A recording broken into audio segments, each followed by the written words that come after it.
जी sir, एक अपना परिचय दीजिए। मेरा नाम सौरभ पाठक है और मैं Ashoka library and self study centre का संचालक हूँ। इसका सर ये कहाँ पे चलता है? और ये नागाजी स्कूल जो है, नागाजी सरस्वती शिशु मंदिर, ठीक उसके पीछे एक बिल्डिंग है, उसी में ये संचालित होता है।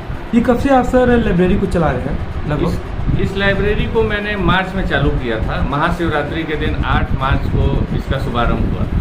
तो कहीं ना कहीं ये तो साल भर अब पूरा हो चुका है और शिवरात्रि, अब सावन भी आने वाला है। जी जी। तो यहाँ पे किस तरह सुविधाएं देते हैं, क्या कुछ सुविधा रहते हैं? देखिए, लाइब्रेरी में बच्चे आते हैं, समय की कोई सीमा नहीं है। बच्चे अपने हिसाब से अपना समय एडजस्ट करते हैं। कोई सुबह 6 बजे से, मेरी लाइब्रेरी सुबह 6 बजे से लेकर रात के 10 बजे तक खुली रहती है और बच्चे अपने हिसाब से अपना टाइम एडजस्ट करते हैं। कुछ बच्चे सुबह 6 बजे आ जाते हैं, 6 बजे से 12 बजे तक पढ़ते हैं। कुछ बच्चे 8 बजे से 2 बजे तक पढ़ते हैं। कुछ बच्चे 12-12 घंटे भी सुबह 6 से शाम के 6 बजे तक पढ़ते हैं। और मैंने अपनी लाइब्रेरी में बच्चों को वाईफाई, फ्री वाईफाई, पानी की सुविधा, इंग्लिश न्यूज़पेपर आता है हमारे लाइब्रेरी में, रोज़ टाइम्स ऑफ इंडिया न्यूज़पेपर आता है। बच्चों ने हमसे बोला कि सर हिंदी न्यूज़पेपर नहीं, हम लोग को इंग्लिश न्यूज़पेपर मंगा दिया करिए, तो मैं टाइम्स ऑफ इंडिया मंगाता हूँ सुबह रोज़, बच्चों को वो मिलता है। अन्य और भी बच्चे कुछ डिमांड करते हैं किताबों के लिए, कॉपियों के लिए, तो मैं उसकी भी व्यवस्था करा देता हूँ। जिस तरह बात की जाए सर, बच्चे लाइब्रेरी को लेकर चर्चाएं हमेशा बनी रहती है कि बच्चे तो घर से निकल रहे हैं जी कि हम जा रहे हैं लाइब्रेरी पढ़ाई करने, क्योंकि पहले लाइब्रेरी हुआ करता था, बनारस हो गया, पटना हो गया, ऐसे शहरों में हुआ करते थे, बच्चे यहाँ से बाहर जाकर पढ़ाई करते थे। लेकिन आपने अपने जनपद में ही लाइब्रेरी डाला और एक सबसे बड़ा सवाल ये उठ रहा है, बच्चे लाइब्रेरी जा रहे हैं, वहाँ पे कोई गाइड नहीं कर रहा है, बच्चे सो रहे हैं कि मोबाइल चला रहे हैं कि गाना सुन रहे हैं, उसको आप लोग किस नज़र से देखते हैं? आप यहाँ के प्रबंधक है, क्या ऐसा आपके यहाँ भी है क्या? नहीं, देखिए, हमारे यहाँ जो लाइब्रेरी है, पहली बात तो पूरा उसमें कैमरा लगे हुए हैं। मैं खुद ये निगरानी रखता हूँ कि बच्चे लाइब्रेरी में क्या कर रहे हैं, क्योंकि हमारी लाइब्रेरी में लड़के लड़कियाँ दोनों आते हैं, तो हर तरह की निगरानी। 1-2 स्टाफ है मेरे जो कि परमानेंट लाइब्रेरी में रहते हैं, आते जाते रहते हैं, देखते हैं कि बच्चे पढ़ रहे हैं, क्या कर रहे हैं, आपस में बैठ के बात मतलब गाइड के लिए लगा है? हाँ, गाइडेंस के लिए कैमरा भी है और मैंने पर्सनल स्टाफ भी रख रखा है। जिस तरह बात की है सर, अभी आपका लाइब्रेरी पे हम लोग सर्वे किया और देखा बच्चे कुछ बच्चे बहुत मेहनत और लगन से पढ़ाई कर रहे हैं और हमने उनसे बात किया कि सर आप किस चीज़ का तैयारी कर रहे हैं, तो कुछ बच्चों ने जवाब दिया कि सर हम यूपी पुलिस का तैयारी कर रहे हैं, तो कुछ बच्चों ने जवाब दिया कि सर हम नीट का तैयारी कर रहे थे, किसी ने जेई का बताया, तो किसी ने अन्य विभागों का बताया। लेकिन अब उस बीच बच्चों ने एक और भी जवाब दिया कि सर तैयारी तो कर रहे हैं लेकिन उम्मीद नहीं है। बच्चे कहीं ना कहीं उम्मीद छोड़ते जा रहे हैं, तो आप उसको किस नज़र से देख रहे हैं और सरकार से क्या प्रबंधक होने के नाते आप मांग करेंगे? देखिए, आपने 2 सवाल पूछा।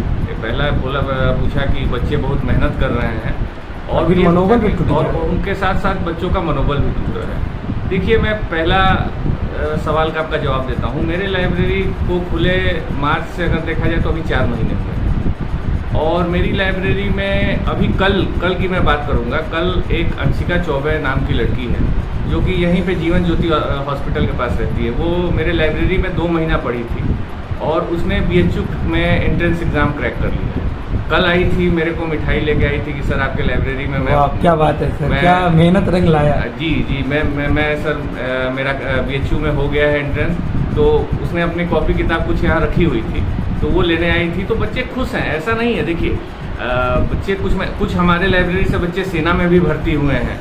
मतलब कि सर 4 महीने में आपने अच्छा रिजल्ट भी दिया है। देखिए, बच्चे मेहनत कर रहे हैं, ऐसा नहीं है कि लाइब्रेरी खुलने में 4 महीने में ये बच्चे शुरू से पढ़ रहे हैं। लेकिन हाँ, कुछ बच्चों के लिए कुछ जगह लकी हो जाती है कि जैसे हम वहाँ गए, 1 महीने में ही मेरा सक्सेस हो गया। ये बात है कि बच्चे मेहनत कर रहे हैं और एग्जाम निकाल भी रहे हैं अलग-अलग। सर हम पॉइंट पे आते हैं। हमने बात आपसे ये पूछा, जैसे बच्चे यूपी पुलिस का तैयारी कर रहे हैं, नीट का तैयारी कर रहे हैं, उस बीच बच्चों का पेपर लीक हो जा रहा है या एक विद्यालय के 30-30, 40-40 बच्चे टॉप कर रहे हैं। जी, देखिए, मैं अब इसी बात पे आ रहा था, दूसरे पॉइंट पे। देखिए, ये तो एग्ज़ाम कराना और उसको सही तरीके से कराना, ये तो सरकार का काम है। तो बच्चों में ज़रूर एक अंदर से कहीं ना कहीं ये फीलिंग हो रही है कि हम इतना मेहनत कर रहे हैं, उसके बाद पेपर लीक हो जा रहा है। तो इस पे सरकार को कड़ा कानून बनाना चाहिए। जैसे एक विद्यालय से अगर 20, 25, 50 बच्चे अगर क्वालिफाई कर जा रहे हैं तो कहीं ना कहीं कुछ तो झोल है, क्योंकि ऐसा तो नहीं है कि सारे होनहार बच्चे एक ही विद्यालय में पढ़ते होंगे।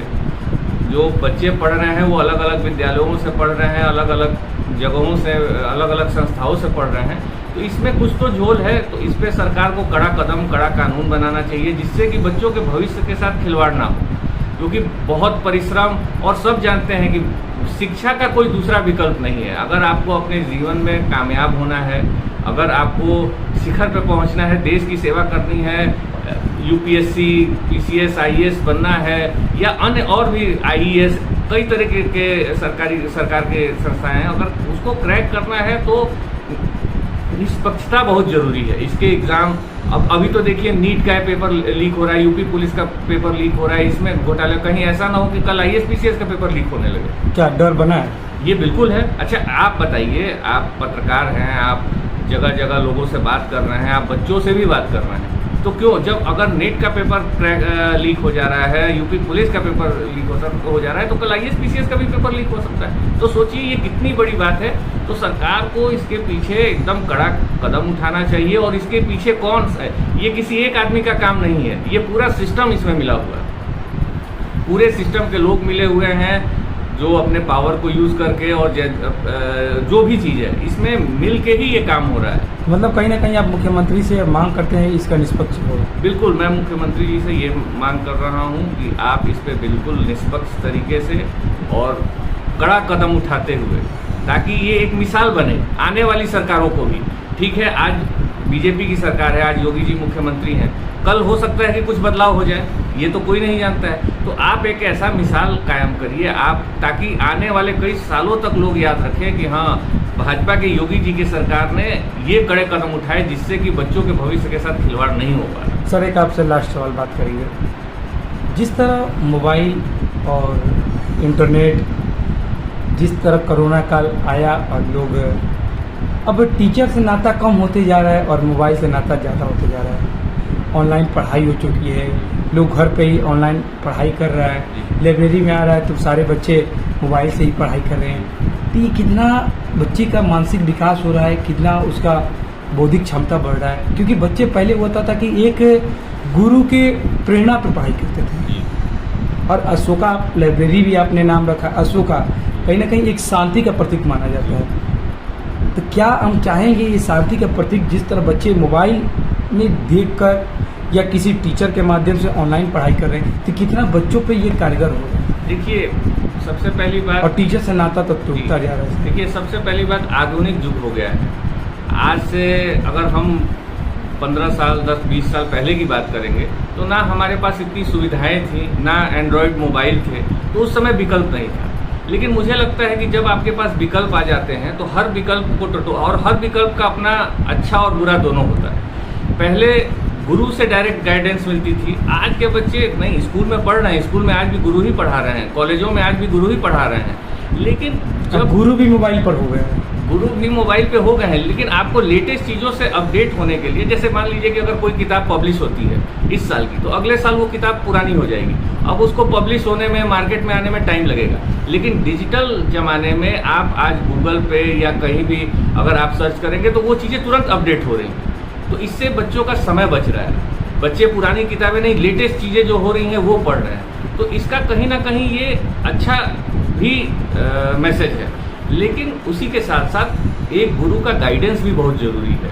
आप केवल मोबाइल से पढ़ के आप कुछ नहीं कर सकते हैं जब तक आपको सही गाइडेंस नहीं है कि गुरु के आशीर्वाद के बिना बच्चे सक्सेस नहीं हो सकते। मतलब कि कहीं ना कहीं आप ऑनलाइन शिक्षा ले रहे हैं, ठीक है, लेकिन गुरु का भी बिल्कुल बिल्कुल बिल्कुल मार्गदर्शन लेना जरूरी, मार्गदर्शन बहुत जरूरी है। ठीक सर, बात करने के लिए बहुत बहुत धन्यवाद।